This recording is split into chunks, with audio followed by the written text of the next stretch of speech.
Hi friends, welcome to Healthy Cooking Channel. இந்த வீடியோல நம்ம இன்னைக்கு சுவையான தக்காளி குருமா எப்படி செய்யலாம்னு பார்க்கலாம். சூடான இட்லி, தோசை, சப்பாத்தி, பரோட்டா இது எல்லாத்துக்குமே அட்டகாசமான காம்பினேஷன். வாங்க எப்படி செய்யலாம்னு பார்க்கலாம். கடாயில 2 கைப்பிடி அளவு சின்ன வெங்காயம், 10 பல் பூண்டு, இஞ்சி 1 இன்ச் அளவுக்கு 4 பீஸா கட் பண்ணி தோலை சீவிட்டு சேர்த்துக்கோங்க. ஃபர்ஸ்ட் அதில் இருக்கக்கூடிய தண்ணி பதம் போகிற அளவுக்கு வதக்கி எடுத்ததுக்கு அப்புறமா எண்ணெய் சேர்த்துக்கோங்க. நல்லெண்ணெய் பயன்படுத்திக்கோங்க. வெங்காயம், இஞ்சி, பூண்டு எல்லாம் பாதி அளவு வதங்கி வந்ததுக்கப்புறமா 2 கொத்து கருவேப்பிலை சேர்த்து வதக்கிக்கோங்க. அடுத்ததாக 3/4 டீஸ்பூன் சோம்பு, 3/4 டீஸ்பூன் சீரகம், 1/2 டீஸ்பூன் மிளகு, 2 துண்டு பட்டை, 4 கிராம்பு இது எல்லாத்தையும் சேர்த்து கருகாமல் ஸ்டவ்வை சிம்மில் வச்சு வறுத்தெடுத்துக்கோங்க. அடுத்ததாக ஸ்டவ் ஆஃப் பண்ணிவிடுங்க.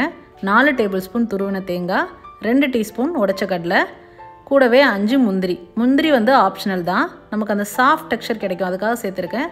உங்களுக்கு அது பிடிக்குன்னா சேர்த்துக்கலாம், இல்லைனா ஸ்கிப் பண்ணிக்கோங்க. அடுத்ததாக ஆற விட்டுட்டு நம்ம ரெடி பண்ணி வச்சுருக்கக்கூடிய மசாலா எல்லாத்தையும் அரைச்சி எடுத்துகிட்டு வந்துடலாம். கொஞ்சமாக தண்ணி சேர்த்து இந்த மாதிரி அரைச்சி எடுத்துகிட்டு வந்துடுங்க. அடுத்ததாக எந்த பாத்திரத்தில் நம்ம குருமா செய்ய போகிறோமோ அந்த பாத்திரத்தில் 1 டேபிள் ஸ்பூன் அளவுக்கு எண்ணெய் விட்டுக்கோங்க. எண்ணெய் சூடானதுக்கப்புறமா 1 மீடியம் சைஸ் பெரிய வெங்காயம், கூடவே 2 கொத்து கருவேப்பிலை. வெங்காயம் பாதியளவு வதங்கி வந்ததுக்கப்புறமா 5லேருந்து 6 பெரிய சைஸ் தக்காளி, கூடவே 1/2 டேபிள் ஸ்பூன் அளவுக்கு கல்லுப்பு. தக்காளி நல்லா வதங்கி வரணும், நல்லா சாஃப்டாக வதங்கி வரணும். பாருங்கள், இந்த அளவுக்கு வதங்கி வரணும். இப்போ நம்ம மசாலா பொடியெல்லாம் சேர்த்துக்கலாம். 1/4 டீஸ்பூன் மஞ்சள் தூள், 1/2 டீஸ்பூன் தனி மிளகாய் தூள், 1 டீஸ்பூன் காஷ்மீரி மிளகாய் தூள், 2 டீஸ்பூன் மல்லித்தூள். இதோட பச்சை வாசனை போகிற அளவுக்கு வதக்கி எடுத்துக்கோங்க. எண்ணெயிலேயே அந்த தக்காளி கூடயே வதக்கி எடுத்துக்கோங்க. அடுத்ததாக நம்ம அரைச்சி வச்சுருக்கக்கூடிய விழுதை இதில் சேர்த்துக்கலாம். சேர்த்துட்டு எவ்வளோ தண்ணி வேணுமோ அந்தளவுக்கு தண்ணி சேர்த்துக்கலாம். ரொம்பவும் தண்ணியாக இருக்கக்கூடாது, ரொம்பவும் திக்காக இருக்கக்கூடாது.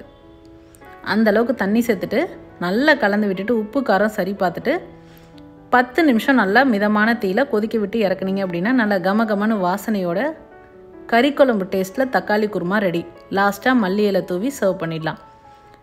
நான் இன்றைக்கி ராகி தோசை கூட பரிமாறியிருக்கேன்.